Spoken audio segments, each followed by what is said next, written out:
da mulkin Tinubu gwara na Buhari. To me a ciki? Aha, ka ji ka dinga Rasulullahi.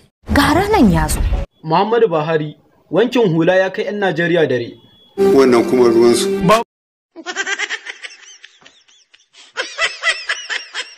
Tun ba a je ko ina ba sun fara cewa da mulkin Tinubu gwara naka. 'Yan Najeriya kenan. Ayo.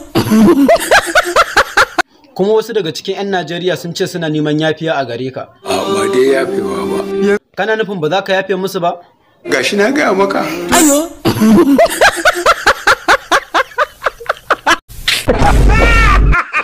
To wai ma me 'yan Najeriya suka yi ma har da za ka ce ba za ka iya yafe musu ba? Zan tuna ma 'yan Najeriya. Mene? Bari in ida tukuna. To, zan tuna ma 'yan Najeriya da yake su sharholiya ta yawa. To shi kenan. Amma dai 'yan Najeriya suna neman tallafin kuɗi daga gare ka. Ba a ba da kuɗin.